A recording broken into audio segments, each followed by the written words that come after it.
happy return of the day. Long life and prosperity. Hooray!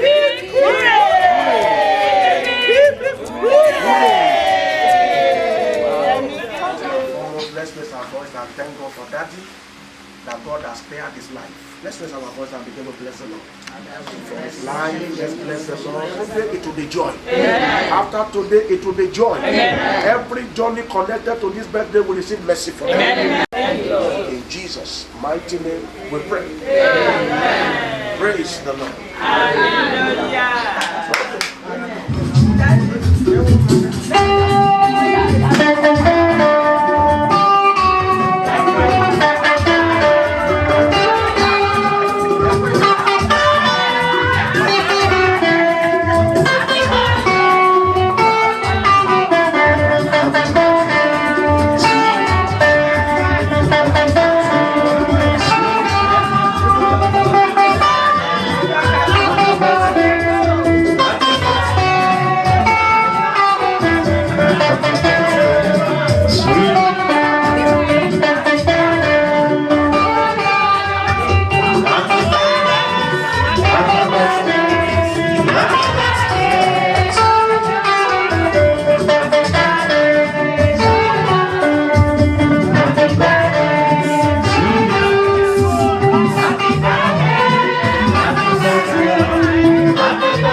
Olúwa.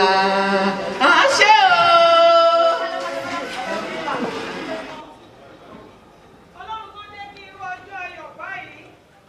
ṣùgbọ́n fún ọlọ́run àwọn ọlọ́run olúwa àwọn olúwa rí ìró àlá tó fi ṣe òkun lọ́wọ́ láti ẹ̀jẹ̀ ká fi ọwọ́ wa lu ọwọ́ láàrin ìṣẹ́jú pélé ń já kábíyèsí rẹ olúwa ọba tó fi mọ́lẹ̀ ṣaṣọ bora kábíyèsí rẹ olúwa ayérayé ọba tó fi mọ́lẹ̀ ṣaṣọ bora.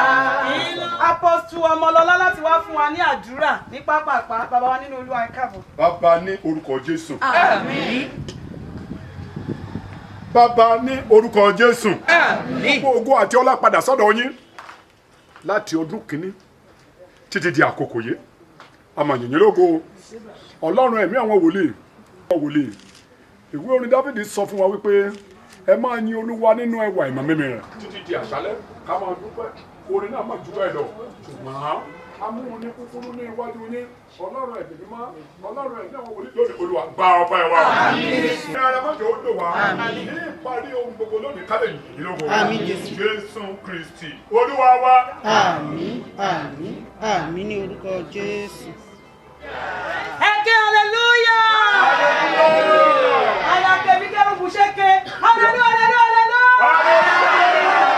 Ẹ jẹ́ ká pàtẹ́wọ́ fún Jésù. Ẹ jẹ́ ká gbé Ọlọ́run ga nínú ayé ìpè Orímọládé. Praise the Lord. Amen. Pé Honorable Dr. Jíbáyọ̀ Adéyẹyẹ láti wá fún wa ní welcome address. You are welcome, sir. Ẹ fún wọn ẹ pàtẹ́wọ́ gbé wọn dìde. Ẹ pàtẹ́wọ́ gbé Honorable Dr. dìde. Kótó di pé celebrant máa kọjá sórí ìjókòó wọn. Ẹ̀yin Olúwa lógo. Ẹ̀yin Olúwa lógo. Òjò ìbú. Ìlérí fẹ́rẹ̀ yìí.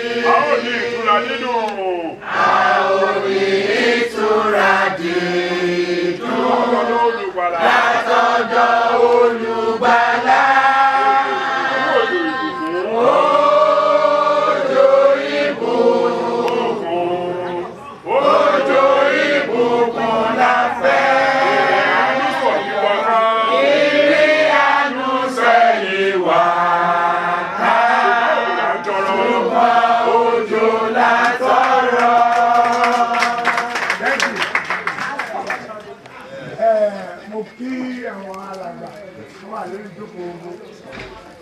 Mo kí àwọn bàmí owó ìjókòó kàn yé mi mi ò bẹ̀rẹ̀ ààbò mi kàn ṣe ń gbé ìdáyé mi kì í kí àwọn ẹ̀gbọ́n mi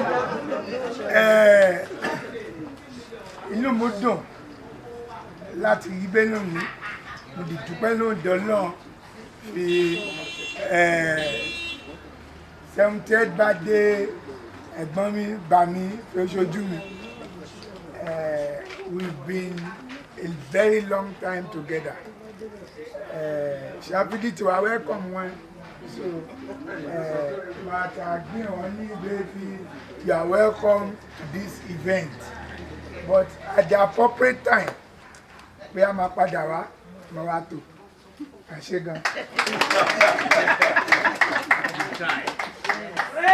Lord.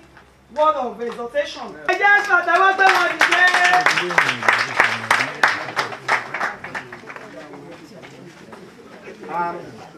Thank you. The parables of the workers in the vineyard. For the kingdom of heaven is like unto a man that is an householder, which went out early in the morning to hire laborers into his vineyard. And when he had agreed with the laborers for a penny a day, he sent them into his vineyard. Yes, sir. And he went out about the third hour and saw others standing idle in the marketplace, and said unto them, Go ye also into the vineyard, and whatever is right I will give you. And they went their way. Again he went out about the 6th and 9th hour, and did likewise. And about the 11th hour he went out, and found others standing idle, and said unto them, Why stand ye here all the day idle? They said unto him, Because no man had hired us. He said unto them, Go ye also into the vineyard, and whatsoever is right, that shall ye receive. So when even was come, the Lord of the vineyard said unto his steward, Call the laborers, and give them their hire, beginning from the last unto the first. And when they came that were hired about the 11th hour, they received every man a penny. But when the first came, they supposed that they should have received more. And they likewise received every man a penny. And when they had received it, they murmured against the good man of the house, saying, This lad hath brought but 1 hour, and thou hast made them equal unto us, which have borne the burden and heat of the day. But he answered one unto them, and said, Friend, I do thee no wrong. Didst not thou agree with me for a penny? Take that thine ease, and go thy way. I will give unto this last, even as unto thee. Is it not lawful for me to do what I will with mine own? Is there evil because I am good? I think that's the end of the reading. Thank you. But today I'm going to be your uncle. So I'm greeting everybody. Mo kí wọn over here. Uncle Joko. Àjọṣe wẹ̀ ní bàjẹ́ o. Adé alẹ́ dúró tí àwa pẹ́pẹ́pẹ́. My honorable mom, Mrs. Adeyemi, you're welcome ma. Alẹ́ báyé. Ẹ̀bí mi kò fi ṣíà ẹ̀mẹ̀ mọ̀ àmì tí mo ní ó fẹ́ jókòó ibẹ̀. Bọ̀ bẹ́ẹ̀ ṣe mú tó mi tí bẹ́ẹ̀ ní fi ọ ní ó nẹ́ orí àárín wa. So mẹ́wàá mú wa. Àdàrọ̀ ni ó mú orin kọ́. Dáadáa. Now I wouldn't want to pretend as if I don't know him. I know him quite well.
I want to reserve my unreserved apology to everybody seated here today. I'm not being up by you. I'm not being up on our dear.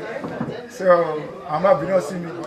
Meanwhile, yeah, my cacafu, but not a dark one and without being. It is possible document gratitude like do man. So for today, ladies and gentlemen, Monet Aya Yobe, for the sake of this event. For the sake of this event, I am a married man today.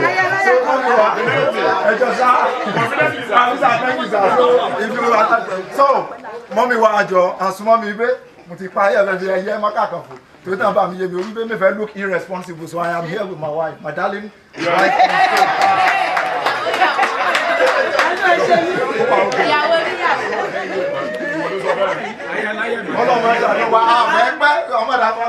Okay, daddy me, mommy me, why be like if you have Rawaniyanju, need to you for long. So, ladies and gentlemen, join me as I welcome our Father in the Lord. That more than a that move go for a day like this. About me from that Ìránpẹ́ ayérayé Ọlọ́run ọba àwọn ọba ìwọ tó dá ọ̀run àti ayé àyìn ológo àdúpẹ́ nítorí wípé ìwọ ló fún wa lórí ọ̀fẹ́ ká fọ̀ bó bá ní a máa fọ̀ a lè fọ̀ bó bá ní kílẹ̀ lanu kó gbé wa mì bẹ́ẹ̀ lórí bó bá ní ká máa yọ̀ á máa yọ̀ lọ ohun tó bá wí bẹ́ẹ̀ náà ló ti máa rí àdúpẹ́ torí pé orí ọ̀fẹ́ làwa rí gbà láti wà ní irú ohun ayọ̀ bíi eléyìí. Olúwa gba ọpẹ́ wa. Àṣùgbọ́n bí ìwọ Ọlọ́run bá ti sọ̀rọ̀ ọ̀rọ̀ rẹ mọ ìdúró, Olúwa ní òwúrọ̀ yìí ohun gbogbo tí ó fẹ́ kí a gbọ́, Olúwa nínú ọ̀rọ̀ rẹ bá wa sọ. A ó máa yàn lógo nítorí tí a gbàdúrà lórúkọ Jésù Kristi Olúwa wa. Mo kí gbogbo wa ní orúkọ Olúwa, mo kí gbogbo ara ilé náà àti àwa ẹbí àti ara àwọn bàbá wa chief. Mo wá kí chief gan fúnra mọ́ ọlọ́jọ́ òní tá à ń celebrate nǹkan ayọ̀ lọ́lọ́run ṣe nínú ayé wọn. Lórúkọ Jésù nǹkan ayọ̀ ò ní tán nínú ayé wa. Bàbá ṣe ń yọ̀ lórí ìkan látún máa yọ̀ lórí mi, látún máa bọ́ sínú mi. Lówùúrọ̀ yìí ọ̀rọ̀ ìgbaniníyànjú la pè láàrin bí ìṣẹ́jú 5 sí 10. Ohun ayọ̀ là ń ṣe lénìí. Ibẹ̀ láti mú ọ̀rọ̀ tá mú jáde láti inú Bíbélì yẹn nínú Matthew orí 20 láti ẹsẹ̀ 1 sí ẹsẹ̀ 14 gangan ló yẹ káàkà. Ṣùgbọ́n torí àkókò máa sáré sọ ohun tó wà ńbẹ̀ àti ìgbàníyànjú tọ́lọ́run fẹ́ gba gbogbo wa níyànjú níbẹ̀. Ọ̀rọ̀ yẹn dá lórí ìtàn ọkùnrin kan tó ní ọgbà àjàrà. Kò lè dá ṣe àgbẹ̀, àwa tá a bá ṣàgbẹ̀ mo dúpẹ́ lọ́wọ́ Ọlọ́run pọ́lọ́run fẹ́mi náà lórí ọ̀fẹ́ mo ṣe àwọn àgbẹ̀ kéékèèké kan, so mo mọ tíntìntín pa àwọn iṣẹ́ àgbẹ̀ náà. Àgbẹ̀ kì í dá ṣe iṣẹ́, ó máa ń wá àwọn èèyàn ni. Ọlọ́gbà yẹn bá jáde lọ síta, ó rá àwọn boys tó ń ṣeré kiri, àwọn tí ò níṣẹ́, àwọn tó níṣẹ́ tíṣẹ́ ti sú, ó ṣà ń pa àwọn èèyàn, ó yá lọ sínú ọgbà mi lọ bẹ̀rẹ̀ iṣẹ́. Láàárọ̀ kùtùkùtù àwọn tó pè ó sọ fún iye báyìí ni màá fún ẹ.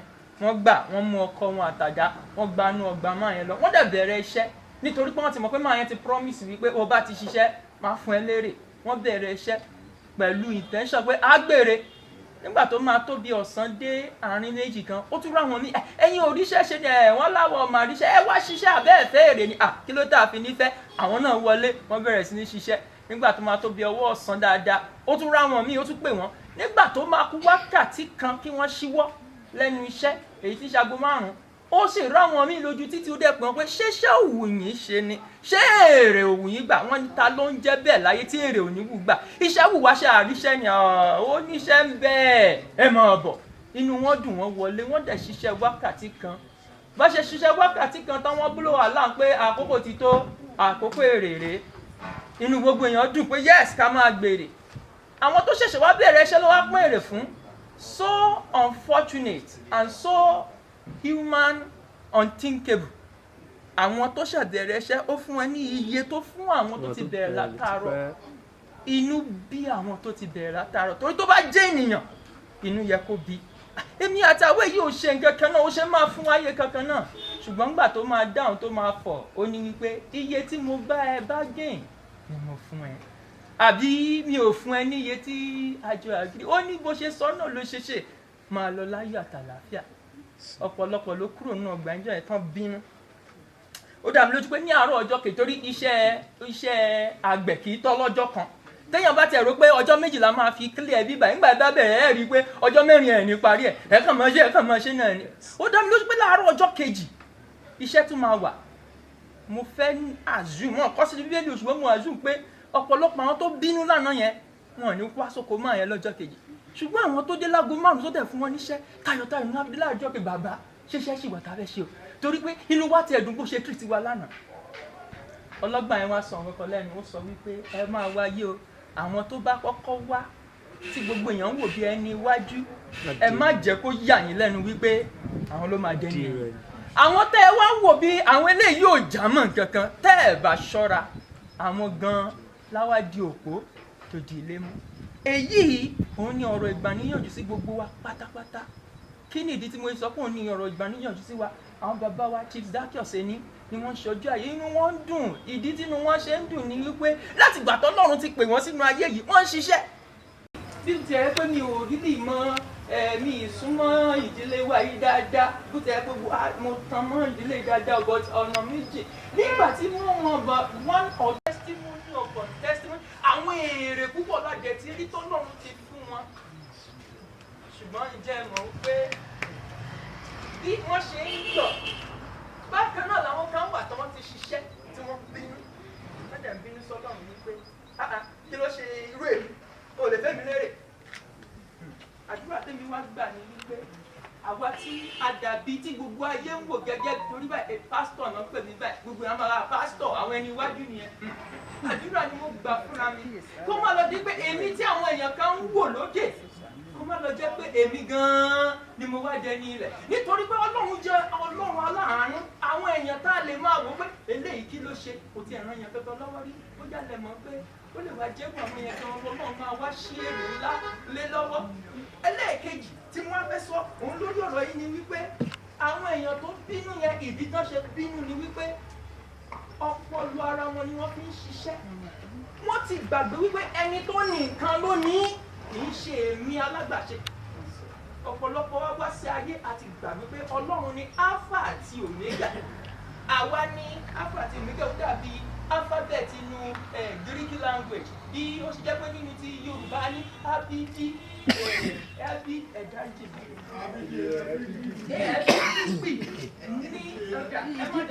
bàbá ń ṣe 70 lẹ́ni nítòótọ́ tá a bá wò dáadáa bàbá ti ṣiṣẹ́ iṣẹ́ dẹ̀ tún sì wà ṣùgbọ́n eléyìí tó wà ó lè má fẹ́ tó 70 mọ́ torí mi rò pé láyé ìsìn èèyàn kan lè pé 140 kí ló ń wá táwọn bàbá bórí ọ̀fẹ́ bá sì wà òkú ṣùgbọ́n eléyìí tó ti ṣe sẹ́yìn iṣẹ́ sì pọ̀ níwájú ṣùgbọ́n kí wọ́n ṣe bàbá nìkan lọ́rọ̀ Ọlọ́run bá sọ̀rọ̀ báyìí o gbogbo wa ló ń bá sọ̀rọ̀ ọ̀pọ̀lọpọ̀ wa ló wá dàbí pé àwọn òkúkú tí ì ṣe nǹkan kan láyé tajé yìí náà Ọlọ́run ti fún wa nírètí wípé bẹ́ẹ̀ tiẹ̀ tí ì bẹ̀rẹ̀ bójú òní náà lẹ bẹ̀rẹ̀ láti bẹ̀rẹ̀ sí ní ṣiṣẹ́ fún ìkẹyìn àánú Ọlọ́run ṣì ń bẹ̀rẹ̀ nítorí pé àwọn tí ó dàbí pé wọ́n ti sáré lọ síwájú ó dà pé àwọn tó tún bọ̀ lẹ́yìn wọ́n tún wá síwájú wọn.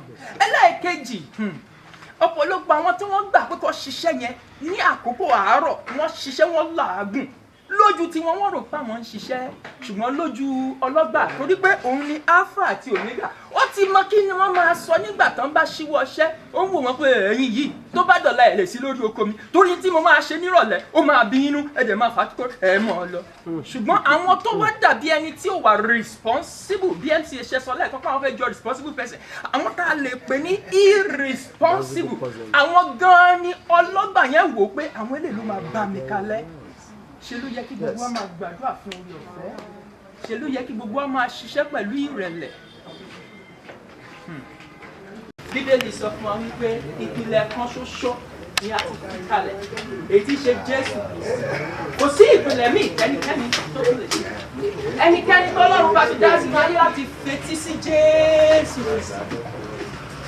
inú Matthew orí keje Matthew chapter 7:24 and 25 ó ní àwọn èèyàn tó yes sir nítorí náà yes sir ẹnikẹ́ni tó bá gbọ́ ọ̀rọ̀ tèmi wọ̀nyí tí ó bá sì ṣe wọ́n yes èmi ó fi wí ọlọ́gbọ́n ènìyàn kan tí ó kọ́ ilé rẹ̀ sí orí àpáta òjò sì rọ̀ ìkún sì dé afẹ́fẹ́ sì fẹ́ wọ́n sì bìlù ilé náà kò sì wó nítorí tí a fi ìpìlẹ̀ rẹ̀ sọlẹ̀ lórí àpáta ẹnikẹ́ni tí ó bá gbọ́ ọ̀rọ̀ tèmi wọ̀nyí tí kò sì ṣe wọ́n òun ni èmi ó fi wí aṣiwèrè ènìyàn kan tí ó kọ́ ilé rẹ̀ sí orí iyanrìn òjò sì rọ̀ ìkún omi sì dé afẹ́fẹ́ sì fẹ́ wọ́n sì bìlù ilé náà ó sì wó ìwó rẹ̀ sì pọ̀ jọjọ. ẹ ṣeun sà nítòótọ́ gbogbo afẹ́ ṣiṣẹ́ fọlọ́run Ọlọ́run ti pè wá àdé ń ṣiṣẹ́ lọ ṣùgbọ́n Jésù sọ fún wa wípé ẹni tó bá gbọ́ ohun tí mo sọ tó sì ń ṣe iṣẹ́ tó ń ṣe yẹn ó máa jẹ́ iṣẹ́ rere bẹ́ẹ̀ bá rántí Bíbélì jẹ́ kó yé wa wípé gbogbo iṣẹ́ tí a bá ṣe a máa bẹ̀ ẹ́ wò pẹ̀lú iná. gbogbo iṣẹ́ wa tí a ń ṣe. gbogbo ìwà tí a ń hò. gbogbo ọ̀rọ̀ wa tí a ń sọ. ẹ jẹ́ ká máa ṣọ́ra. nítorí Olúwa yóò mú gbogbo iṣẹ́ wa sí dájọ́. Àti gbogbo ìkọ̀kọ̀ ìrètà ti èmi. Àdúrà tí mo fẹ́ gbà fún wa ni wípé bí a ṣe ń ṣe iṣẹ́ yìí ẹ jẹ́ kí a gbọ́ràn sí Jésù Kristi. nítorí pé ẹni tí ò gbọ́ràn sí Jésù Kristi ṣùgbọ́n tó ṣiṣẹ́ lọ nítòótọ́ bàbá ó ṣiṣẹ́ o ṣùgbọ́n nígbà tó bá di alẹ́ tí èrè tá àkókò èrè bá tó iṣẹ́ yẹn máa di inú níbí ni mọ́ lọ́wọ́ nítorí pé bàbá fẹ́ ọmọ ó sì fi ohun gbogbo ó ní Paul ṣe sọ fún wa pé àwọn tó bá wà nínú Kristi nìkan ni wọ́n yọ nínú condemnation ẹ má bínú condemnation ṣe sábà lórí wọ́n yọ nínú ìdálẹ́bi bàbá gbogbo wa àti fún èmi wípé àwọn tá a ti jẹ́ ẹni wájú lórúkọ Jésù wà ní dẹni ẹ̀ àwọn tá a ti ń ṣiṣẹ́ takuntakun fún Ọlọ́run ẹni tó ní ọgbà tó pè wá lórúkọ Jésù ọ̀tá ò ní pa iṣẹ́ yẹn mọ́ wa lára àwọn tá a wá ń ṣe iṣẹ́ yìí tá a ti rántí pé Jésù ló yẹ ká fi ṣe foundation oore ọ̀fẹ́ àánú torọ́ Ọlọ́run náà ló sọ pé èmi yóò ṣàánú fẹ́ni tí ń bá mo gbàdúrà fún wa oore ọ̀fẹ́ àánú kí Kristi lè wá wa rí kí ilẹ̀ tó ṣú oore ọ̀fẹ́ náà kó jẹ́ tètè wa lórí nítorí tí a gbàdúrà lórúkọ ti Jésù Kristi Olúwa wa. Ẹ̀jẹ̀ bá mi fún ọ látẹ̀wọ́ ibi tí ẹ ti mú ọ̀rọ̀ ìyànjú kò ní tán bẹ̀ sá. Ẹ̀rí mi inú tèmi máa ń dùn personally tí n bá ti rí bí tá ti ń sọ ọ̀rọ̀ Ọlọ́run. But how many of us la mọ̀ wípé Yorùbá le ju English? Yorùbá ní o. Ṣé English ń gbọ́ bá ti rí wa kà English ń gbọ́ bá ti rí order of program surprise opening wa pronounce yẹ wẹ́rẹ́ Yorùbá máa kankan wá ṣọ́ọ̀ṣì wa náà jọ kan bí pásítọ̀ wa ṣe pè ẹsẹ̀ bíbélì èèyàn lórí ìwàásù ẹ bá mi ṣí ìwé Jeremáyà orí kejì o ẹsẹ̀ kẹta mọ́ ní kàmú kọ́rẹ́jì gbé báyìí ó kà ṣíun bẹ́ẹ̀ ó kà gò ó ìyálàgbà kan sì wà ó sì gbé ìbẹ́pẹ alàgbàjù kan sì wà dèdè wọ́n lóbi kí ló wà bẹ́ẹ̀ alàgbàjù kan sì wà ó sì gbé ìbẹ́pẹ alàgbàjù kan sì ó kà bí alàgbàjù kan sì wà nínú ìbẹ́pẹ jídédé wa jọjọ rẹ sí gàdé kí bí ìbẹ́pẹ wọ́n wà lọ́sí Yorùbá ní o ọlọ́jọ́ wa that is why mo fi fẹ́ dúpẹ́ lọ́wọ́ àwọn ọba wáyé wa bí wo adádẹ́kọ̀ wa ní Yorùbá dáadáa ó yà mẹ́dùn orí Honorable Jíbáyọ̀ Adéyẹyè dé sọ Yorùbá fluently mo kò fi man ní kàwé you know this man is learned kí bẹ́ẹ̀ ti gbọ́ Yorùbá ní dé ẹ̀kẹ́ flow náà wẹ̀ kó wà fẹ́ fi tẹ̀mí gẹ́gẹ́ ní wà fún ṣọ́ọ̀ṣì bẹ̀rẹ̀ lúfẹ́ àwọn dáàdì mi bàbá wọn dájọ́ kò ní fi alàpàjù kan sí wa akọ́kọ́ kó fi ọmọ lè dá yìí ọlọ́run ká sí àná wa àfẹ́ gé kéèkì bọ̀ Nàìjíríà ọlọ́run á gbà wáyò ọlọ́run kan lè gbà wá ṣé mo fi yàtọ̀ láàrin bí ẹ ṣe tọ́jú ọmọ ní US àti bí ẹ ṣe tọ́jú ọmọ ní dẹ̀bẹ́ ẹ mọ̀ you know back in the stage you know you see young children they talk to their mom they talk to their dad like that fuck you I don't like that dad you know they easily resist things asking your baby mom I don't like you yí bá amúra kó mọ̀ wọ́n fi boy bẹ́ẹ̀ wá bí gbá ẹ̀ I mean Junior get into the room and lock yourself up. The guy, Daddy, no, I don't like it. Face the wall, man. I love. Tell him, me go no joke on bit. Because you go follow by me. Me say go tell him me waka go mo oyinbo ne no tell him the ginya yi abi. Mom, I hate you. Face the wall. I share many ti here on. O wa dúró waka go mi. E kan na mo ka gbọ́ vi Toysin. Be ṣe pé ka fún wa Toysin i 1. I Toysin 2. Toysin ti rí ní èmi ẹ̀mẹ́pẹ̀ yẹ ní ẹ̀mẹ́ta ìjọwọ́ bá ti ro ojú mi bí ṣìṣì ló fi mọ́ mi àyètù ní èmi obi èmi náà bẹ̀rẹ̀ apá ẹ̀. tí ó mọ̀ bí èjì tó mú yẹ jù yà sí àbí ẹ̀nà òdìdé mú kàdédé bọ́ bí ó yàbẹ̀ kó kó bọ̀gá ọmọ àdè lápúlẹ̀ rẹ̀. fíìmù tí ẹ̀ bá wọn rò ó lọ́lọ́ ká ṣe àjọwà.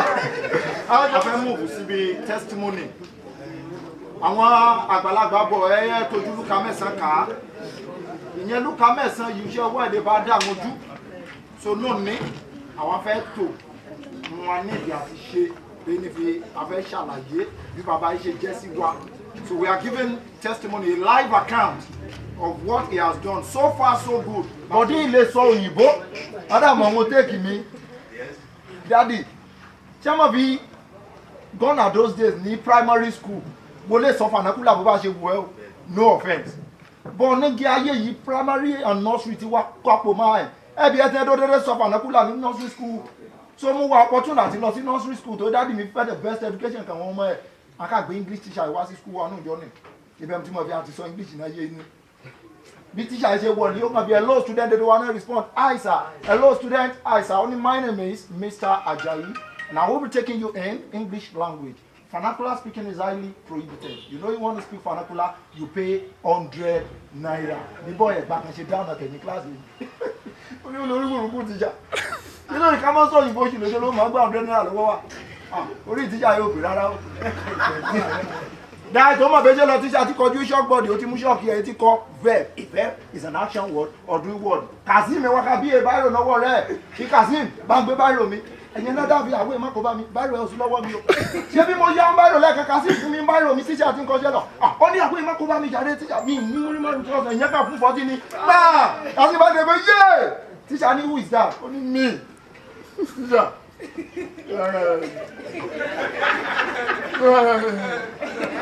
mean power? Teacher, are you okay? You mean you can't express yourself? What is the problem? Only me. So Robaka, now only Bosha. Me, teacher, say me.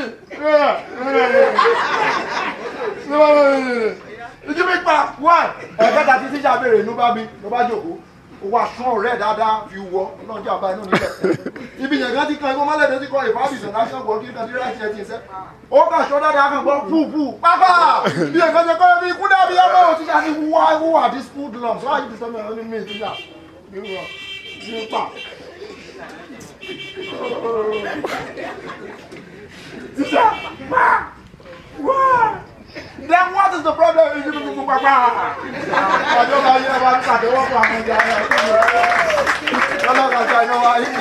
Àti bẹ́ẹ̀ mú tí fi èmi mú gbọ́dọ̀ gbòyìnbó mẹ́lẹ̀ pa mi mẹ́lẹ̀ dán ọmọ yẹdé gíláàsì tẹ́rẹ́tẹ́rẹ́ wọ̀n èdè nókun ìdánwò akóbá mi ní kíláàsì. Okay, so ladies and gentlemen, please, we are moving up to the testimony. Dàbá rí mọ̀lẹ́bí bàbá Adínbẹ̀ náà ti bẹ̀ from his sibling, that's why I said the mọ̀lẹ́bí. Àmọ́ fi mọ̀lẹ́bí tún yàtọ̀ sí mọ̀lẹ́bí. Ló fẹ́ àwọn àyàwó náà ti polygamous family ga bọ̀ àwọn abẹ́ polygamous family àwọn ti wá òdì tí wá tó 700 òdì wá àwọn dominator ṣe ń gbóyè lọ sí òkàkùn làwọn ìdìsẹ́ndà ti bá wọn lójú àwọn ti ibẹ̀ so okay mommy thank you ẹ bá mi fún wọn látẹ̀wọ́. Praise the Lord. Praise the living Jesus. Mommy Yes. mo lè fáìn ni wọn dàmọ́ fi bóyá ajé lágàdúró wíwé orí òdúró mo ráyé yíyá ìgbàjọwájú mi wọn ó jẹ́lẹ̀ níbi àkọ́kọ́ gíyàn wá ọkọ wọn lẹ́yìn ìjọba gíyàn wá ọkọ wa à ń ṣàwà gíyàn wá relationship wọn pẹ̀lú celebrant then we can move on. àṣé ò bá iye àdá ìgbó o kọ tèmi o lẹ́gbẹ́ gbá àyànfẹ́ díẹ̀ nígbà kédùgbù wà àyànfẹ́ ní ojúwò yìí o so àyànfẹ́ aya oníbo òkúta ẹgbẹ́ bàtà ẹgbẹ́ òkúta ẹ̀rìnsà praise the Lord. Now mo dúpẹ́ ọ̀rọ̀ ọ̀fẹ́ àǹkó mi náà lo bọ̀dá chief gentle akíndùbùwà bọ̀dá jẹ́ nǹkan tínú mi dùn jù ó ní pé bọ̀dá jẹ́ ẹni tó wà nínú Kristi a bí sí inú Kristi bọ̀dá tún ara rẹ̀ bí sínú Kristi bọ̀dá was èjì nínú Kristi dédé wá ẹ̀ ó bá ehùwà yìí Kristi fẹ́ dí ọmọ náà káwò praise the Lord who is the love Ọlọ́run bọ̀dá nífẹ̀ẹ́ ó wá ń fẹ́ ó dì í kó ẹbí dédé po aráàlú ẹbí ọ̀rẹ́ ará kó nfẹ́ ní ó dì í kó wọn má ó dì bẹ̀ sí fẹ́ ní bá dédé wá lò ó dì bẹ̀ sí fẹ́ ní ó bẹ̀ sí ògàn náà ìwà inú ọdún ìwà ká dùn sí fi àyànfẹ́ mi yé dédé pé Dáfídì ní èyí ní àyànfẹ́ mi yé dédé pé Jésù Kristi èyí ní àyànfẹ́ mi ẹni tí inú mi dì sí inú Ọlọ́run dì sí bọ̀dá tó fi ó ní ìfẹ́ dì mú fẹ́ ní èdè ń lò two bọ̀dá jẹ́ olótìtọ́ dábàá lókè bá orílẹ̀-èdè jẹ́ náà ní òtítọ́ ti sọnù ó wà dọ́nà bẹ̀ sí mo wọlé èrò orílẹ̀-èdè gbèdé ẹbẹ̀ sí dòyí òkodò ṣùgbọ́n bọ̀dá ó ní òtítọ́ ìpìlẹ̀ tá a bá sì ti di gbé lórí òtítọ́ ó dúró títí láé Ọlọ́run fúnra òtítọ́ ó fẹ́ ká nìjú bọ̀dá yìí nínú òtítọ́ bọ̀dá ò mọ irọ́ pa kò ń gbé èké lẹ́yìn òun wo bá sọ iye òtítọ́ he said the truth ibi kan ṣe tọ́ wọn ṣe fọ ìṣàdúró bá lọ́bù ọ̀dàṣẹ́ àìfẹ̀dọ̀ ní ojúṣe fún iye ẹ̀ ló ìfẹ́ iṣẹ́ wo rán mi èyí ìwọ 2000 rán rí bọ̀dá lágbájá ìmọ̀ tí ń kó ìgbà ìdúpẹ́ náwó ẹ̀ fọ̀yẹ̀ mọ́ ń kó ẹ̀ is that not the truth? so òtítọ́ bọ̀dá dúró lé so òwe lè pọ̀ wájú ẹ̀ ọ̀nà bá fẹ́ ìjọ bọ̀dá tó gbé wọ́pọ̀ kó náà tó fi bọ̀dá dúró nìtọ́ ń wẹ́ dìbẹ̀ sí ṣe déédé èlọ́yọ̀ ni á rìtáyà ọ̀pọ̀lọpọ̀ rìtáyà ìwúlò ráì tó máa wúlò wọn lọ́hùn ṣé ibẹ̀ tó bẹ̀rẹ̀ sí sọ ìdàgẹ̀dẹ̀ mọ́ pàṣẹ tó ti ṣiṣẹ́ bí ẹ̀sẹ̀ èrè ibi gẹ̀ ti kẹ́ náà yù ẹ̀ but he was ó dúró náà ó mú òtítọ́ ẹ̀rọ rìn nínú òtítọ́ ìjọ náà fẹ́ ọ̀nà dìbẹ̀ sí wọn ibẹ̀ sí sàn lójú ẹ̀ ògán bẹ̀ sí ṣe rere ọ̀pọ̀lọpọ̀ rìtáyà èrè abẹ́ lélẹ̀ o òyò tó ń lálẹ̀ gan àìsàn yẹn à ń gbé dódì àkú torí fi ó rìn nínú òtítọ́ Ọlọ́run dúró tì í ó dò ṣe rere ó dìdò mọ́ ojú rere ẹ̀ ọmọ ẹ̀yàn ọmọ ẹ̀yìn ọmọ yàn yàn ju ọ̀gangan yàn ó tún dàbí bàbá 14 years. Praise the Lord. So now akọ́nà bọ̀dá yóò ní gẹ́gẹ́ bí àyànfẹ́ mo kọ́ òtítọ́ náà ẹ̀ o kódà mo gba àwẹ̀ fi Olúwa mú mi bẹ̀rẹ̀ sí ní ṣe òtítọ́ torí bọ̀dá mo rí pé nǹkan rẹ̀ dá kí nǹkan mi lè dá tó dédé wa náà ní àjọ ohun méjì yẹn ìfẹ́ àti òtítọ́ àdádúró lé bọ̀dá jẹ́ fi dúró lé o. o ṣe mọ́mì okay daddy. àjọ ń fẹ́ dáa wọ́n mo fẹ́ fọ̀ dáadáa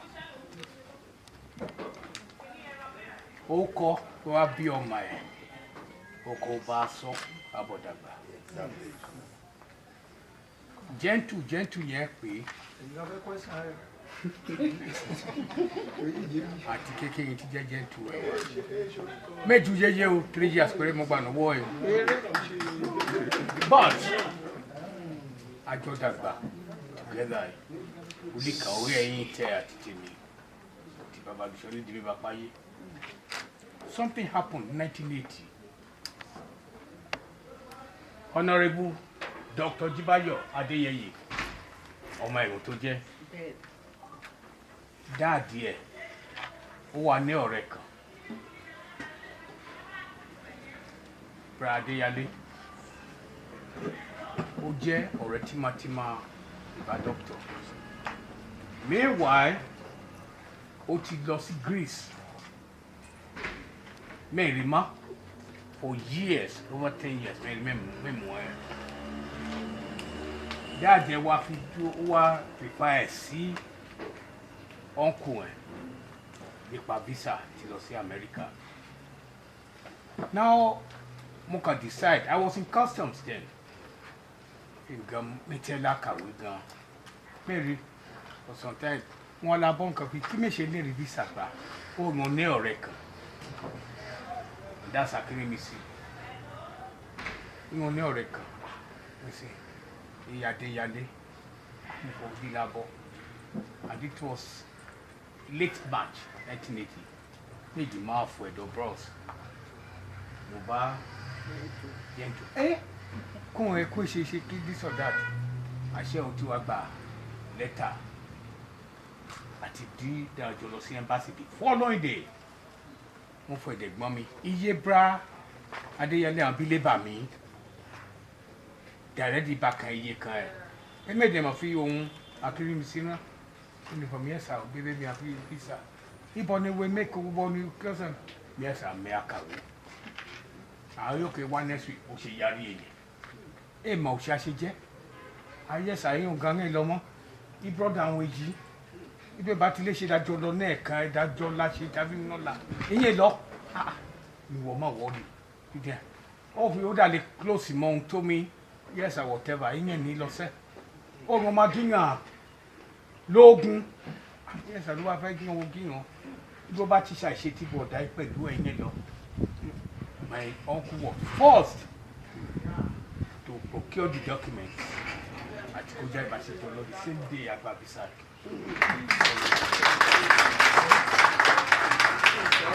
Now tó bá sọnù òun ẹ̀ èsì yóò kàn ẹ̀ mà ó ṣe Bra Adéyálé ṣe jẹ́ sí mi ẹ̀ mà ní bọ̀tá ẹ̀ selfish bí o bá ti selfish nílé ayé wọn ẹ̀ ṣàǹkà lọ mẹ́lọ́mẹ́lọ́. So for that, that's number one. On one for America, it will be anybody, man. Ibonga see me, it's about 300 miles. See me, Omopa Jie. Ni Oseka, Atisato, Titi mo fi padà, yóò náà fi padà. A tó bá méjì bá mẹ́ta. àti bí ewé fẹ́ mi bí mẹ́pàdé àwa kí mi àṣedédé mo ṣọ́ọ̀fì mi ò fún mo fẹ́ jọ ẹjọ́ ẹ̀mẹ́jì àbí mẹ́ta but he was always with me. He just revered me as a big brother láti kékeré and up to today. Ilé ẹ̀yí agbéya. The driver was forced to tell me something. Injọ ohun tí bọ́ ní ṣiṣẹ́ nílé ayé ohun tí bá fẹ́ máa ní ṣiṣẹ́ rí. Iṣẹ́ ti yà rẹ̀ ń. So with all this ndé wá wí bẹ́ẹ̀ ní lágbà ọ̀dà ní ẹ̀rẹ̀ máa yé ní ewu. When he called me fi òní, I have a lot of things for me choice. Fi àti wá bẹ́ẹ̀. And I know ní agbára náà he will live longer in good health. Well, a rí àwọn ọmọ ẹ̀ ọ̀tẹ̀ àrí ẹgbẹ́ ṣe o. All the people who be she know what doing. I let you man, I let you make what. I can remember I'm meeting Honorable Kibayo Adeyeye. I think this is the third time here. She era, but this is the third time here. But at the same time, in faith, because also to respect you, only she the nation of some of them logo. You understand what I'm saying? God will continue to bless everybody here. And that time wawa she, that friend wawa, that that man ne ko si waju wawa. We dey help her dollar. Ọlọ́run tó lè lè wá ṣe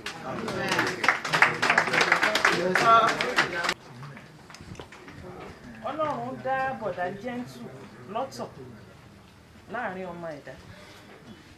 Nígbà táwa kéré nìbàdàn, àwọn àbúrò dáàdì tán wà ní ọ̀dọ̀ wọn, dáàdì wa. Bọ̀dá gentle yìí ni dáàdì jẹ́ ká súnmọ́ jù. Alápè gentle kò ní. Àṣìkéré ńgbà yẹn. Bọ̀dá gentle yẹn náà máa ní kó ṣe lé. Kó bá wọn ṣe lé. Torí bọ̀dá dáàdì rí pé bọ̀dá gentle flame. Wọ́n dẹ̀ ń parọ́. Láàrin gbogbo wọn tán wà bẹ́ẹ̀, wọ́n gbọ́n fẹ́fẹ́. Ẹ mọ̀ kí wọ́n gbọ́n fẹ́fẹ́ kan bọ̀dá gentle ń ṣe yẹn.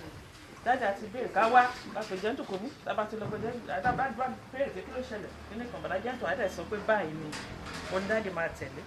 So a close mọ́ wọn. Kò pé Ìbàdàn náà ńgbà tá a gbọ́ pé wọ́n ti travel. Kì í ṣàwọn nìkan náà lọ sí ìlú òyìnbó, àwọn àbúrò bíi dáàdì bíi mẹ́ta ni wọ́n jọ lọ nígbà yẹn tó kò lọ́ọ̀ dáàdì rẹ̀. But àwa ṣì pàpà láìkí bọ̀dá gentle torí òtítọ́ wọn tí wọ́n ń lò ńgbà yẹn.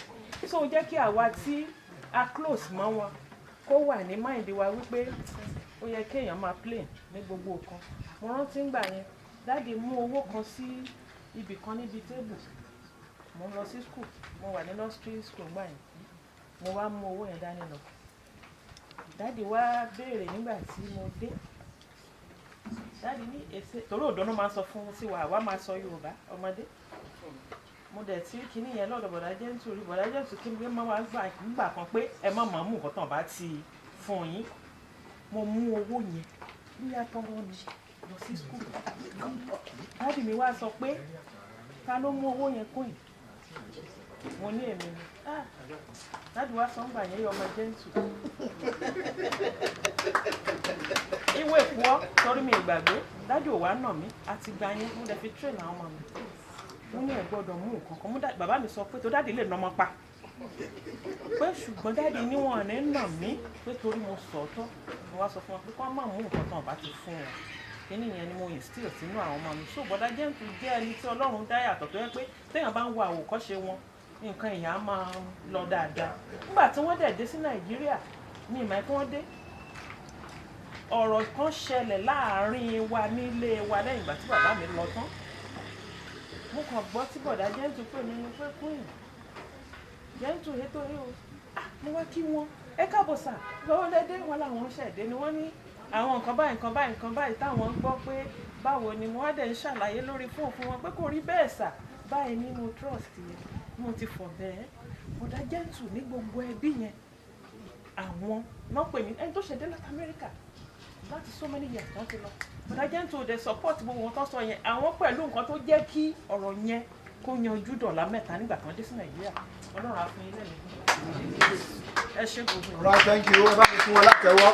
We have about 2 more to go. Honorable sir. Praise the Lord. Hallelujah. So, máa gbàgbẹ́ ọ̀pọ̀ ẹ̀mí àti bọ̀dá jẹ́ǹtù èlè ṣe ṣókí ó ṣò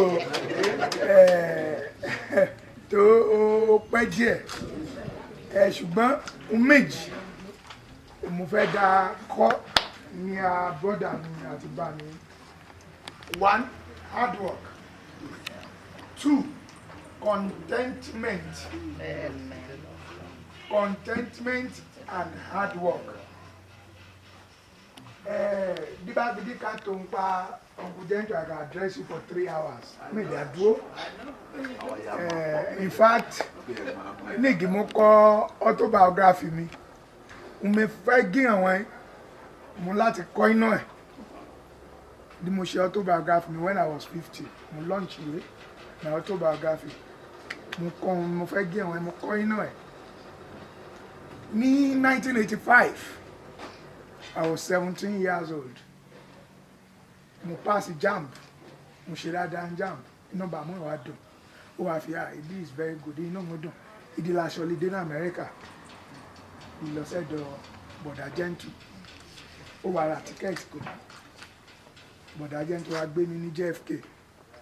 Gbé mi lọ ilé ẹ̀. Mo wá bẹ̀ sí ilé ẹ̀. A lọ ìṣùkú nù wọ̀. Ló bá dọ̀sán. A lọ sí Búṣẹ̀kà. Ló bá tún dàlẹ́. A tún la gbà taxi ní New York. Mo fi can this be true? Ẹnu kan ṣáà ilé ẹ̀ ṣáà. Ẹgbẹ́ ní IVU. Mi lè gbàgbé. Apartment. Ẹgbẹ́ ní IVU ní New Jersey, apartment 9P. Mi lè gbàgbé. Mo bá ka gúlí. Bros ìwà wá. Wọ́n àbí èèyàn bros. Kíbu yín kẹ́tẹ̀ ìjọ ní lọ. Ló bá lọ lọ́lọ́ tó wọ́. Tàbí wálé wa sùn yín. Mo rò fi ọ̀rọ̀ ẹ láti wọ́rí ẹ̀ fi bọ́yìn láti mọ òdodo ilé. Ó wà fi òkè. Ìdíyìn bẹ́ẹ̀ ti wá. Mi ìyìn gba taxi ẹ̀rọ ẹ̀dọ̀nà kan wá gbé díjókòó ayé ẹ̀ lè gbà. Ó ní Ford kan. Ó ṣe glass. Ó ń divide ẹ̀. So because the bẹ́ẹ̀ ti jáde mo bí èèyàn wẹ̀ fi ẹ̀dẹ̀ taxi ó pè mọ́tò ìwé ìtúnṣe glass. Ìyá ọmọ akátá ẹ̀dọ̀ bá yọ àbọ̀ tì í lọ́tẹ̀ yìí. So okay. Iso mi lè tẹ̀lé òun lọ síbi taxi ẹ̀. Ìṣùgbọ́n díyìn bẹ́ẹ̀ ti wá ní 1 AM sí 2 AM. Ìyàn pè mí náà tó dò. Ìyàn tẹ̀ bẹ́ẹ̀. Ètì sí mobile phone gbà ẹ̀. Ìdí rọ̀ alẹ̀. Ìdájọ́jọ́ lọ sí ọ̀kan náà àwọn iṣẹ́ yìí ní ṣe. Òtútù di tibẹ̀ sí mú ní táìmì yé mẹ́fọ́ rẹ̀. Ó wà jí náà gbó kan náà gànjọ́. Ó pẹ̀lú mo wà rọ̀ alẹ̀ tó títọ́. Àìwá lọ ẹ̀làkà pín pépà. Ẹ̀làkà pín newspaper olí. Ẹ̀làkà jù sí ilé kọ̀ọ̀kan. Ó di àṣeyàn. Ló bá ṣeyàn tán ní wọ̀. Àṣe ní gànjọ́. Ló bá da owó àtúnlọ school. Ìlọ yunifásitì gbà bóyá ṣe masters àbúrò nǹkan nígbà ẹ̀. Ló bá dà á lé àtúbọ́n sínú taxi àtúbọ̀ taxi lọ New York. So he was working virtually 24 hours a day non-stop. Mo kọ́ yẹn náà bros fi anybody ọba ìṣọ̀dọ̀ ọba ìṣọ̀dọ̀ you must be hard working. He is an example of a hard worker. He worked throughout. Ìyá àǹtí kan wá fún mílẹ̀ kan tó nù títọ́. Ṣòun tún nù títọ́ tẹ̀ to a fault. Ìyáyé nù títọ́ jù. Dóṣò títọ́ gan ìyá tún disturb òun fún ẹ̀. Èdè àwórì àti àfọ̀ òtítọ́ ní ibẹ̀. That's the kind of person he is. Òtítọ́ lóṣèlú. Òtítọ́ lóṣèlú ó sàn jú yóò. Ní nǹkan ìwà ṣẹlẹ̀ bàmú kọ lẹ́tà kan ṣe mi ní ìgbìmọ̀ rí bẹ̀ mélòó jọ̀sẹ̀ mẹ́ta ọ ní táìmù ẹ̀fọ́ iná ó wà kọ lẹ́tà kan ránṣẹ́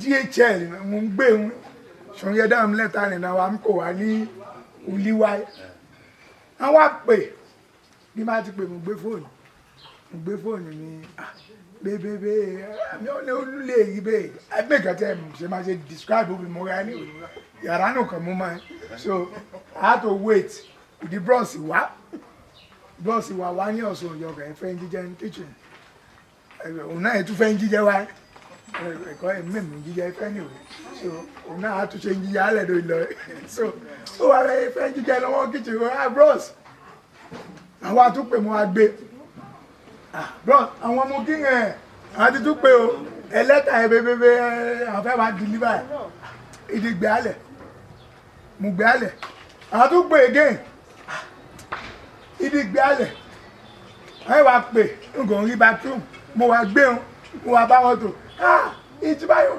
ìgbé alẹ̀ inú fi tó wá gbé ìyàwó ìjìrẹ́ méjì ẹ̀rẹ́ mo wá rí ìyàwó ìjìrẹ́ àṣẹ bros ìlìwé iye gbèlú wa àbíkẹ́sẹ̀ jẹ́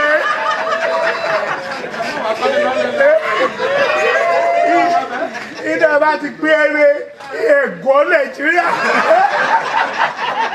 ìdí gbé alẹ́ ní bá ti gbé èkì mo wá gbé eventually àwọn ẹgbà tí àwọn jà passes ogun ẹ wá gbé o bọ́ọ̀sì wá gé ọ ìdá bá wọ́ọ̀rì ìdá fún àdírẹ́sì tí wọ́n yà wá gbà lẹ́tà náà I will travel 3 hours lọ sí Patterson àti la gbà lẹ́tà ìmọ̀ ẹ̀dá wa ń kó wa ní this is the part of to avoid problems. This is the kind of things he was going through, and despite that, he was still a very hard worker. The second thing, is a contented person. And if we are all contented, we will have a better country. Niji Bronze boss in Nigeria. Most of the things he was doing, I was the one handling for him. Ungo was said to them, Bronze, we like a Gino war. The man knew you are catching now. The bottom will kill you. To that fair that can get down, you are like a forwarder. Bronze Jibayo. He have worked hard enough. He have not going to do any work. And he is living true to the word retirement. He's one person I know. The second person I know that truly retired was my dad. Second person. He retired and he is not bothering himself about anything. The boss about to do in fact, Boniface doesn't share. The man to be made because I got that. If I am going to level in 12, so I'm sure he's in a hurry to go somewhere. So, go back to don't pay for 78, he didn't.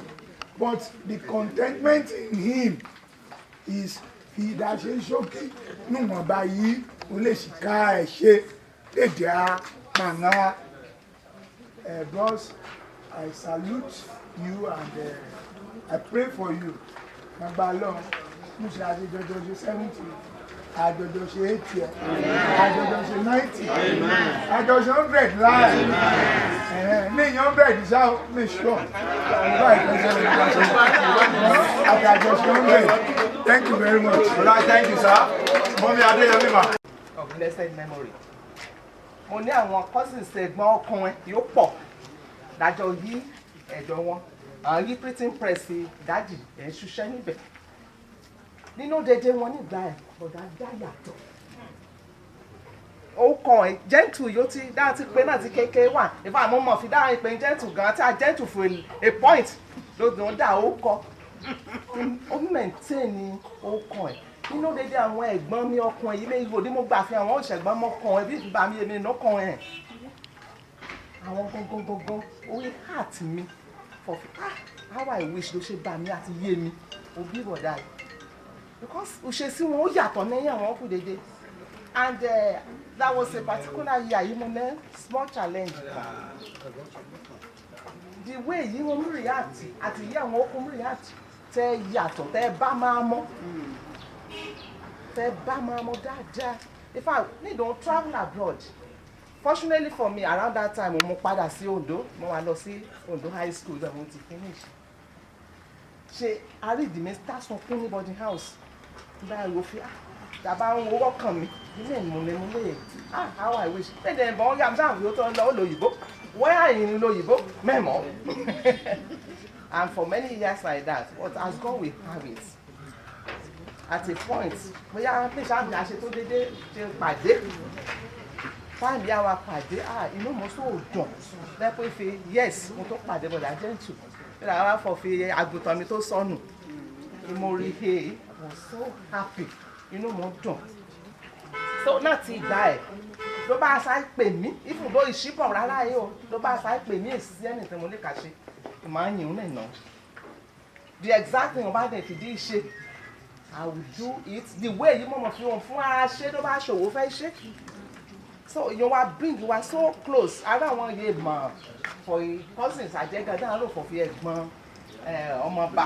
ọmọye fi òun àjẹ́ so close mọ́ wọn náà dẹ̀ close mọ́ mi àná tí dán dẹ̀ ti bọ̀ iná pàápàá jùlọ náà tí èkó dáhùn ìṣíbọ̀ wá sí Oǹdó gbé in fact n bá lọ èkó gan mo lè mọ fẹ̀dá mọ́ mi ló ṣẹ̀dá wọn mo tá stop mo tá padà máa bọ̀ sí ilé wọn bí wọ́n fi bẹ̀ kàn pé àwọn ọmọ mi náà dákà níbi ìfẹ́ wọn ó ṣe yí ọkàn mi tó ẹ̀dẹ̀ súnmọ́ ìjọ fà ìfẹ́ ní ohun ẹtí fọ̀nà tẹ̀kàn yìí ọ̀nà yóò tutù ló ní ìrẹ̀lẹ̀ ló ní ìtẹ́lọ́rùn dé ìsúnwé gbẹ̀rún kan òkè dédé ẹ̀ mú ojú bíntín o anybody fọ ìwò kéésì wọn àti lọ́ọ́ lóyìnbó wa ṣe bẹ́ẹ̀ no wọ́n embrace everybody and I like a lot nípa òwà wọ̀nyí ó pé ṣé wù mí léṣe wù lẹ́dàá ní ẹ̀bùdé gbèdé ìgbà náà drive gan dé ìmọ̀ fi ọ̀nà ọ̀dẹ́ ràn mọ́wọ́ fi èmi náà ti kọ́ ọ̀pọ̀lọpọ̀ nípa òwà wọn bí wọ́n dẹ̀ lọ́dún bọ̀ wọ́n ti pè wọ́n àná àti pè dúrà dé fi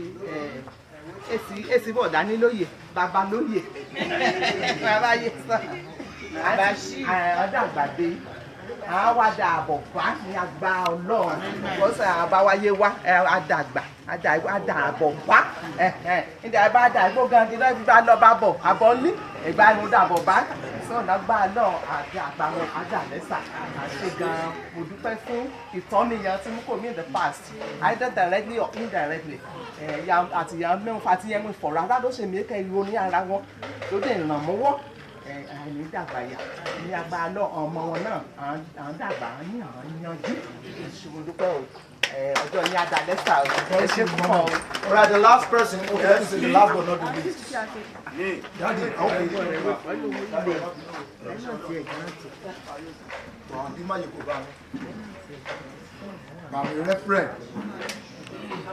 Praise the Lord. Báyé yan kú jókòó. Bàbá lóye mo kí ẹ o. Wàá jẹ pẹ́ yìí o. Wàá ṣe pẹ́pẹ́pẹ́.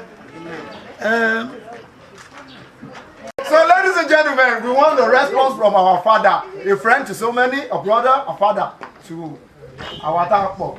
All right, Baba Loye, over to you, sir. Yeah.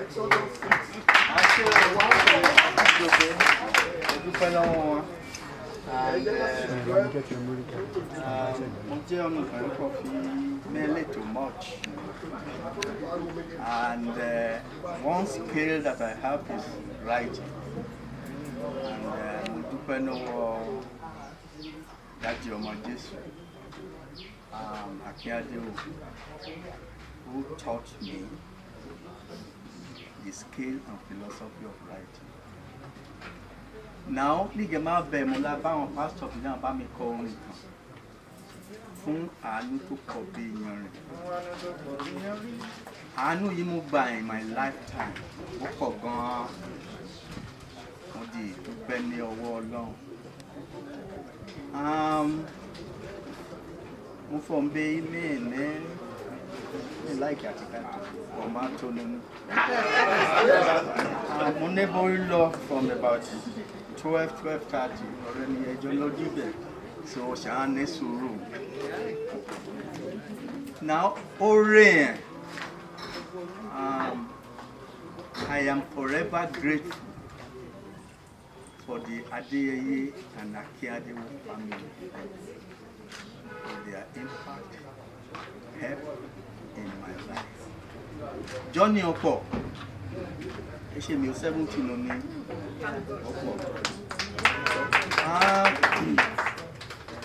ibi ìrànlọ́wọ́ nù lè ti wá máa trace rẹ̀ díẹ̀. Mo dúpẹ́ lọ́wọ́ àwọn ọ̀rẹ́, àwọn ẹbí and àwọn siblings mi for their love, prayers and support all the time. And me mo rí Form 1 Ondo Grammar School. Dáàdì mo ní difficulty láti san school fees mi. Àjọ ká gbọ́ ìtàn mo fẹ́ sọ yìí. I always say it, some people already know, some friends already know. So, High Chief Adaja Soka Adeyeye ló bá ti wá a lọ sí store náà ọba wá sílé fún break no some probably around 1 or 2 hours ní. So wait, why are you not in school? Okay, shall leave me jáde sir. Why? Kéṣe ṣe lé mi jáde ṣá. And so after that, bàbá mi ti láàrin ìbọn pẹ̀lú ṣe pàṣípọ̀ bọ́lá ìyẹn tó mú ìbámu ìtàn padà sí school. Náà onígun wa yá ó wá jọ fọ̀fí èmi ọmọ ìtúnrì yìí Form 2 ó jọ fọ̀fí lógún fẹ́ ka bọ́dà mi jù àwọn àkàsá tó bá ti bọ̀ sí mọ́tò ẹ̀ fẹ́ ká wà ó àwọn àṣà mẹ́ni tó rí torí question mẹ́ni fẹ́ rí so wọ́n wá fi wọ́n ṣàbẹ̀ ibi kéré ra kéwò ibi jẹ́ kéré ra so àwọn àfidàn la pè mí wá ebe yìí ṣe sọ̀rọ̀ school fees pé ní àlá tó lé ẹ jáde ní school ó jẹ́ ọ̀nà kan rẹ pé fi another father in my life so nígbà wá dá move Form 2 wàhálà àwọn akókò dáàdì aláyàró sísítà mi sọ aláìsí àti pẹ̀tọ́ látún lábọ̀ yàró lẹ́gbẹ́ amsan school fees nígbà yá àwọn siblings mi gan tó wọ̀ school gbèsè wọn wá pọ̀ so mo wà lábọ̀ one time of Bible my word me I know I am brilliant màá jókòó sí màá study màá ṣe GCE with their making bàbá yarí kókó yèsì wọn jẹ́ ìdí wọn bá kàwé ibi wọn ra ẹgbẹ́ ìran jẹ́ ìṣùgbọ́n gba lọ́run bá ṣe lè wà ìyẹn sí wọn gbọ́dọ̀ fi ìwé mẹ́gbàá ìmọ̀ parí èdè ìnágbá the High Chief Adeyeye ti bẹ̀rẹ̀ from Form 2.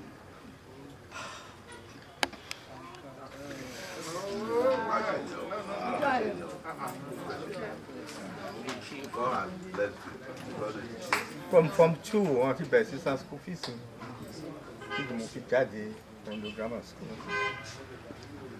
Mo tó jáde and just another thing mẹ́fẹ́ mo miss ṣé ẹ̀dọ̀ bàbá mo dàgbà sí ẹ̀dọ̀ bàbá lùṣọ́ mo dà fẹ̀ pàtàkàyé ṣọ́ọ̀ṣì yàn bí mi sí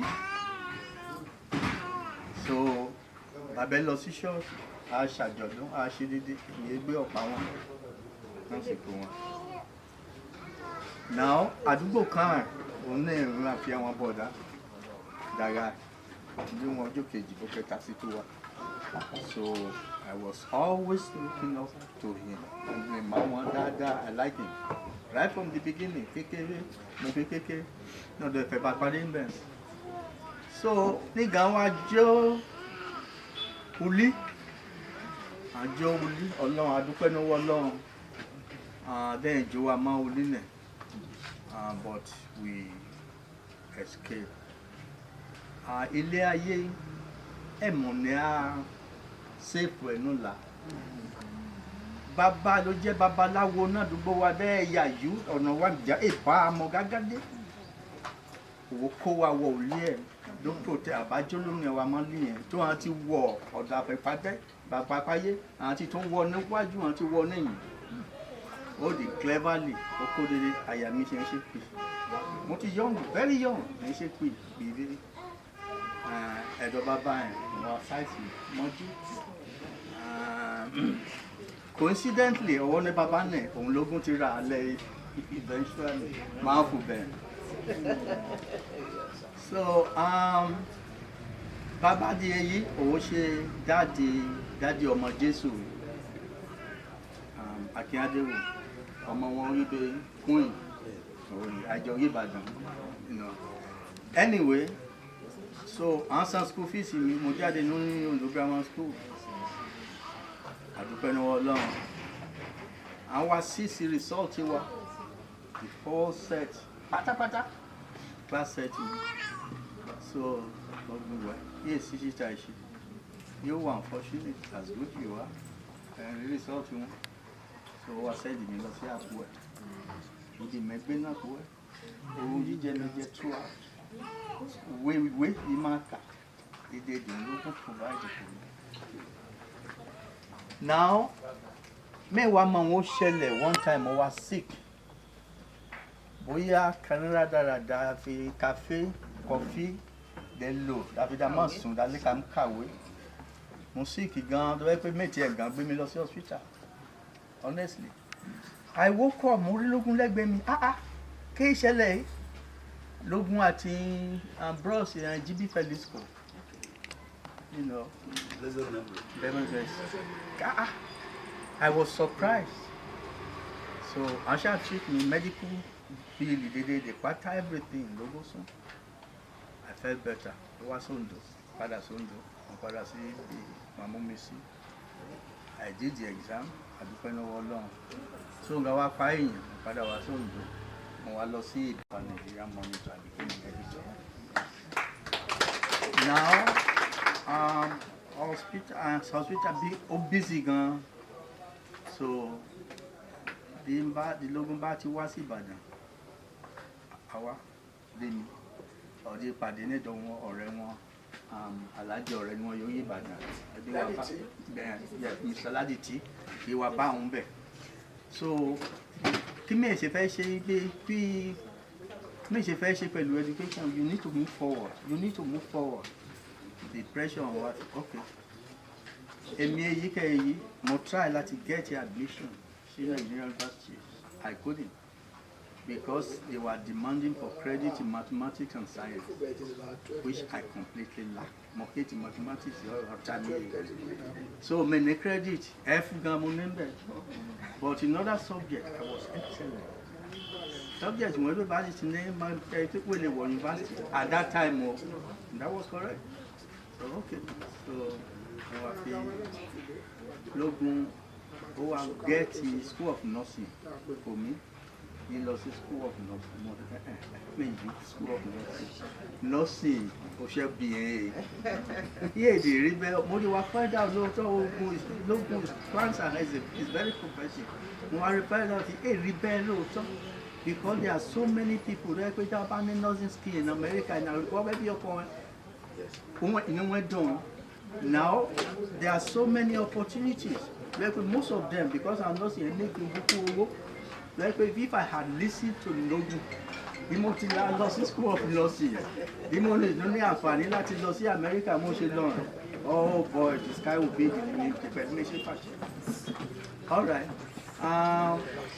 so mẹ́wàá ṣe nursing àwọn tẹ̀sí process máa ṣe travel abroad I try American visa egba I try the British London visa egba so ọ̀rẹ́ mi kan kẹ́rí Greece Athens so I bought to Dakawa I lọ sí embassy wọn mú visa kò wá èmi àti Gbẹ́ngà we left Lógún náà owó ọkọ mi owó sán lọ sí for the period 2 years mo lò ní Athens surprisingly èsì èyí àná di Lógún máa fẹ́ mi wá throughout the period mo rí America mo rí Greece yẹn di èyí kẹ it's a nice poor country but language wọn terrible wẹ́lẹ̀ ń kàwé wẹ́lẹ̀ gbọ́ you know gàbá ìkẹ́rẹ́ Lógún wọn mà tún ti gbé apára fẹ́tẹ́ abúlé síbẹ̀ so ṣé kí Lógún ṣe àwàdà gan apago rẹ̀fẹ̀tẹ̀ wọn mà tún ti gbé síbẹ̀ yẹn o anyway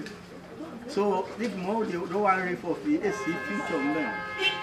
What if the best in they try this US or UK. Now I lọ sí UK, èmi àti Dixie Ògúnyè ọ̀rẹ́ mi. UK díẹ̀ UK yìí àwọn ẹ̀bá bọ̀ sí ń bẹ̀. Lifestyle wọn ó difficult. À ń fa òṣẹ́ oṣù mẹ́fà. Òṣẹ́ ẹ̀díẹ̀ yìí òṣẹ́ factory èsì wọn tún lè ṣe. Nígbà bá ti kówó jọ, à tún lọ sí school for another 6 months. So life tún wọn rough, wọn fi yé bá tèmi mọ́. Bí n bá fi mẹ́ ṣe yìí, 6 months of working, 6 months of schooling, it dey work. So ibi èèyàn dá ògbó sí èyí. Àwọn people wọn ní ti dá ẹgbẹ́ wọn bá ti bọ̀ bu iṣẹ́ bẹ́ẹ̀ sí ọmọ ọdún lágálágá bí ààrẹ. Òun ẹ̀ ń mọ búkú sí wọn. Mo fi yé ètò àtẹ̀mí mọ́. Mo bẹ̀rẹ̀ sí pé lógún. Orí London life tó wọn ebe àyíká wọn olúbẹ̀rẹ̀ ṣe mọ́ fi sà bẹ́ẹ̀ ṣe manage life wọn dé ó ní ó rọ̀. You know, without scholarship or financial support, work and school fees, it's possible. You know, okay, fine. Èdè ká wá ní ìyẹn gba visa US. Ọ̀rẹ́ wọn, Mr. Adeyale, very close. Owó ṣe ẹ̀gbọ́n Brother Mbeka, ó tí ìtàn tí Brother Mbeka ló kọ́ mọ́ fún America. And lóòótọ́ mo dé wá sí pẹ̀lú influence lógún gbà visa Nàìjíríà ló kàn á rí visa Nàìjíríà. Mo ṣe lọ sí US. Mo rí US now for there was one story mo miss o. Níbi mo rí Ìbàdàn, mo wá fẹ́ fúnṣẹ́ sí Ìbọ̀kàn. Ìfúnṣẹ́ Nàìjíríà yìí kẹ̀ ń ṣe exam. Now, dájọ́ ọmọ jẹ́ kó ṣáà lórí present connection. Exam yìí ń ṣe bẹ́ẹ̀. Director wọn ò wá tẹ́sí ẹ̀. Director wọn ò wá bá mi ní. Exam yẹn a ṣe lọ́tọ̀ ńlá. Ò wá bá mi ní. So, I had an upper hand.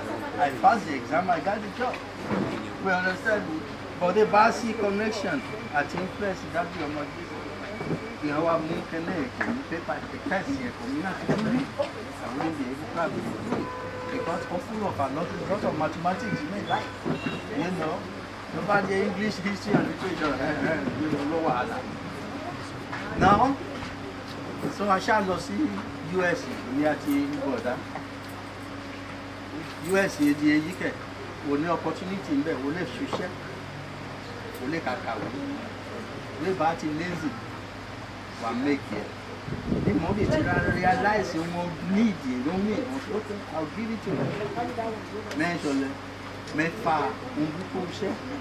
Honestly, good enough we have in this place. Akaimoye logun gan wá sílẹ̀ yìí.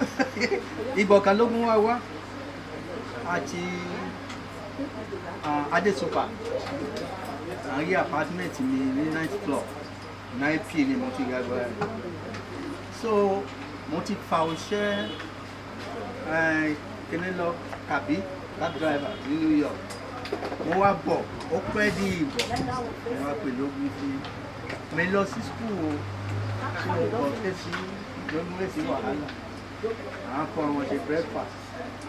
Ibà sì ṣe breakfast ṣá àti Adesopa. A fi gbòdú ná ṣe ń fáyà kíní ẹ̀ ó kó bẹ̀. Ó bẹ̀rẹ̀ sí pariwo, ó bẹ̀rẹ̀ sí pariwo, ó bẹ̀rẹ̀ sí pariwo. ABC fóònù cellphone yìí á lè pè mí. Good enough, mo wá pè land phone because mi pè wọ́n frequently ṣe màá bẹ́ẹ̀ lè ṣe sí. Mo gbé pé ṣẹlẹ̀ mo fi kíní tó bá ti pariwo bẹ́ẹ̀ náà blow atẹ́gùn sí náà pa stove náà blow atẹ́gùn sí àlọ́ àlọ́. So, you know, from that time, Jama make sure that I'm here to make sure, you know. So, láti bẹ́ wá ní èyí, apàṣẹ, mo try láti gba ìwé, èpọ̀ sí, I try it didn't work, mo fi wẹ̀, sùúrù èyí. Àwọn tí olóhùn yàmì lé ní kókó bí orí ẹran, sùúrù èyí. And mo ní tó wá net support to some friends. One of them is here. The Dean of Security. Nonsense, you share.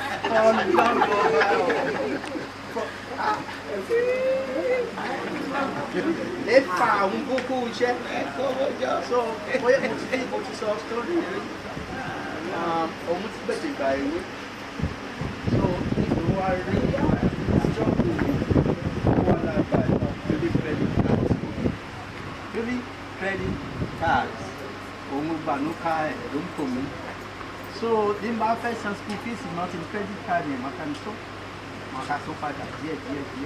Ní bá fẹ́ gba epo sínú mọ́tò mọ́ credit card yẹn máa ń sọ. Máa tó ká padà díẹ̀. But we thank God, they did it. Matter, I appreciate you, my brother. And always very grateful. Very supportive. So the journey is been difficult but successful. I thank God. Ìgbọ̀kàn bí mo ti ṣiṣẹ́ lọ ní wa slow pọ̀ lílọ di mọ́tò àfi kára gbọ̀ ni mo yọ ṣubú. Sójà dé nínú slow mélèé kó mélèé títí mi máa ṣe fẹ́ ṣe wọ́n I can't get up. Mo ń ta ọlọ́ọ̀jọ́ kò mà dílé padà sóńdó mi ní o. So after about 10 minutes ìnáwó sóhun mo ṣẹlẹ̀ struggle láti jáde láti sílẹ̀ fún mọ́tò láti wọ ọ̀nà mọ́tò you know so wọ́n ṣe wá start mọ́tò mo lọ sí hospital à ń ṣe x-ray à ń ṣe lè gbẹ something turn ní ma wọ̀ sọ́wọ́n ìfọwọ́ tó lè rí nígbà a fẹ́ ṣe surgery alright mo fi surgery dá ní agbábẹ́ at this stage. Àwọn doctor wọn dey treat me for diabetes and surgery at this age is not good. I fear possibility of healing. Mo wa decline surgery so abẹ́ ṣe medication kò ní abẹ́ ṣe physical therapy. Ìyẹn mo ṣe títí ṣáà mo kúkú Amẹ́ríkà mo wá sórí tó kú wá Nàìjíríà. Ó ti yí rẹ̀ bẹ́ẹ̀. Ìgbọ̀kàn mo lọ sí farm honourable. Ewaka called me to play golf. And I wanted to do this thing seriously. But so that I did that no. In fact, we may swing the wahala. Honorable lè ṣe yìí mọ́ o. Bí mo ṣe retire and then, you know, so àtijọ́ ìwà ni èyí we thank God. Mo ń lo òyìnbó lógún yóò ti tó àsìkò bí wàrà lẹ̀ bí wà kọ́ mo gba ẹ̀mẹ́tì rẹ́dì ìta gbọ́mi. Yẹ́rọ àti gẹ̀rẹ́dì ẹ̀ẹ́dó ti gẹ̀rẹ́dì ṣé wàá ká dimọ̀ díẹ̀ ní sacrifice. Ìgbò bá pa òun bẹ́ẹ̀ dúró pa ẹ̀wẹ̀ ní ìgbà ẹ̀. Ìbọ̀ ló bá fi wé dúró ti bọ̀ ààrẹ dì nínú ẹ̀ka nílé ṣe ń kú.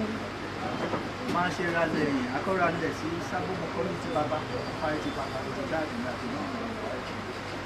Ìyàwó apá ẹ̀yìn ló ra lẹ̀ ti dé.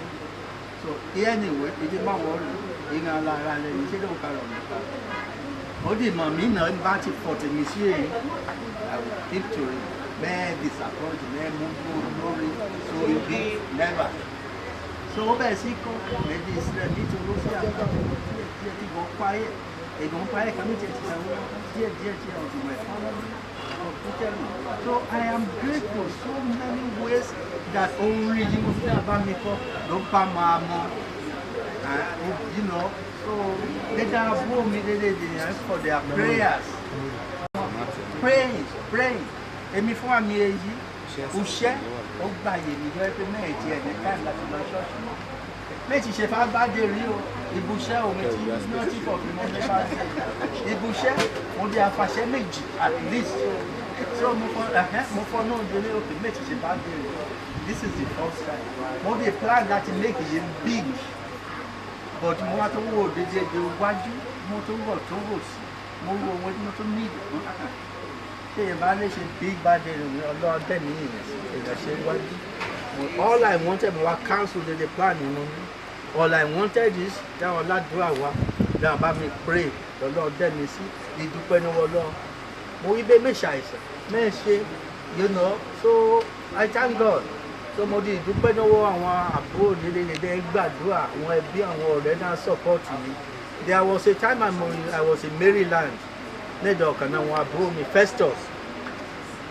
Ẹ wá ká tó ń bẹ̀ ẹ wá ká advice mi for bí ká yú ṣọ́ọ̀ṣì mo wá fi fà òun mo bá wá dà èyí anyway wọ́n fi ọ̀rọ̀ ti ṣọ́ọ̀ṣì Ọlọ́run gbàdúrà mi mo dúpẹ́ lọ́wọ́ Ọlọ́run mo fi gbàdúrà sọ́lọ́run mo fi as long ní bá ti cause your happiness and grief to another mankind Ọlọ́run ní yìí mi náà mẹ ṣiṣẹ́ I have no focus sí so mẹ́rin lọ ẹ̀wọ̀n ọ̀tá wọ́n fi hà ẹ̀ mà sí ọ̀tá náà lọ tèmi o I believe in my destiny ibi máa fún máa fọ́ ẹ̀ sí no cut short cut tó o bá ra bẹ́ẹ̀ bó fi o fẹ́ dé ìrìnà mi lọ́bọ̀ ọba ń kẹ́ á ṣe é ṣe lọ́lọ́ ọba ń kẹ́ ṣù á ṣe tì I don't give a damn about all those things you know kàdárà wọ́n beside pé ló ṣe ojoojúmọ́ ẹ gbàdúrà kò mí à ń lọ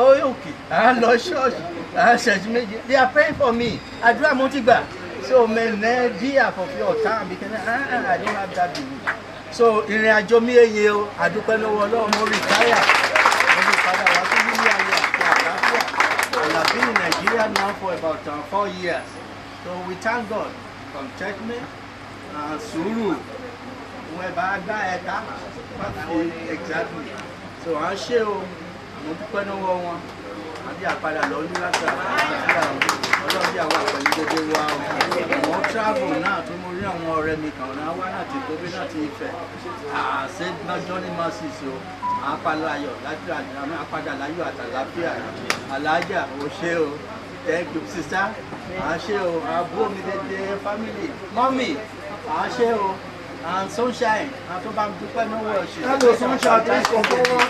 She is great I dúpẹ́ lọ́wọ́ Ọlọ́run I thank God and I'm grateful for the day I met you and ṣe o Jesse and ṣe o thank you everybody Johnny yeye o. ànúra Olúwa lára.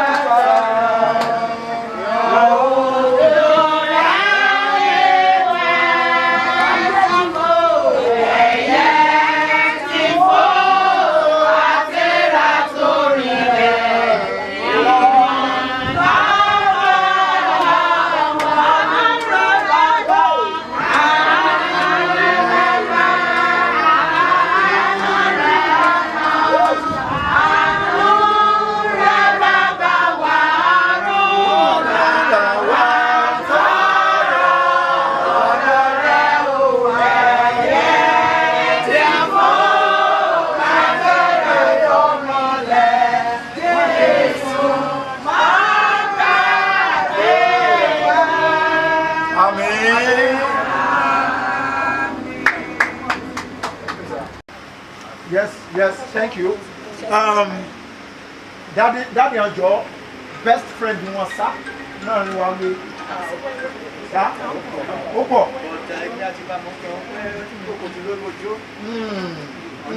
Ó pẹ́ kòkó ti lórí ojó àgbàdà lẹ́bàá yìí. So daddy. Bẹ́ẹ̀ni. Okay, so that is daddy, please. We are inviting you to cut the cake alongside with your friend. Wọ́n identify yín pé ó pẹ́ tí kòkó ti wà lórí omi as somebody ẹ ti mara yín ṣe lórí omi àbí lójú ijó mo ti Yorùbá ní náà kan sẹ́ẹ̀ Yorùbá. Yes, thank you daddy. So ladies and gentlemen, I would implore us ká ní ìdíje dúró ẹ̀fẹ́ sọ ìbò ju ọmọ ẹ̀kẹ́ sọ ìbò lójú àgbàlagbà. Mo di pé wọ́n ní kọ́ọ̀tì àti wà together since 1980. We went to the same university for our bachelor. We went to the same university for our masters. We worked for the state of New Jersey, government of the state of New Jersey. And bẹ́ẹ̀ ṣe méjì náà ní fàmbẹ́.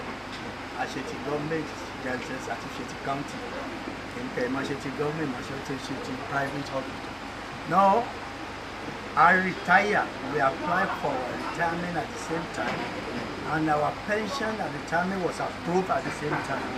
We came to Nigeria at the same time, and from then, since then, here we are. Ekolowa, mo ti sọ pé má ká má worry pé mi ò ṣe anything mọ́, mo ti cancel it. I was surprised to see him. Same with this brother, mi ò ṣe anything mọ́, but I was surprised to see him as well. Àtàwọn other brothers and friends tó wà níbí, you know. So, but we thank God. Go ahead. Mo kàn fẹ́ mú, you know, ṣé wọ́n gbọ́ mi. Yes, daddy, my brother one. Thank you, sir. All right, sir. Ẹ jọ̀ọ́, ọ̀nà ní Corolla. Wọ́n ní ó block entrance kan bẹ́ẹ̀ yẹn. Ẹ jọ̀ọ́ kẹ́ lè bá wa repark properly, please. If you are the owner of that Corolla, ọkọ̀ ni ọkọ̀ lọ́kọ̀ ń jẹ́. Ẹ má bá wa gbé kan lè rí ibi gbà kọjá níbẹ̀, ó má dáa fún wa. So ladies and gentlemen, together with Mr. Charles, a very good friend of our father, who happens to be the celebrant, Chief Gentle Funsho Akindubuwa, Baba Yesan, lórí àkàsàn ẹ báyìí, owó ti sẹ́ ọ̀sán sẹ́ alẹ́ bí àsàn ẹ, oyin ẹ̀ ó wà very very spectacular. So we will be cutting those cakes. Daddy.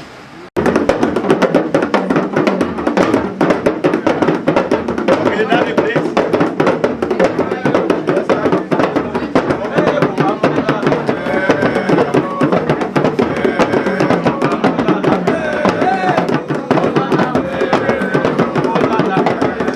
Then the Mary. Daddy, àdúrà ìparí ní ṣókí. Sáré yálé ẹ̀kọ́ tó bẹ̀rẹ̀ àdúrà yẹn. Okay, Daddy will be. Adáwọ̀ àtọ́lọ́run wa. Adúgbẹ́yìn láti ní àgbé ìgbà olúwàgbẹ́ wa. Olúwàgbẹ́ ẹ̀yìn wa. Adúpẹ́ abẹ̀rẹ̀ láyọ̀.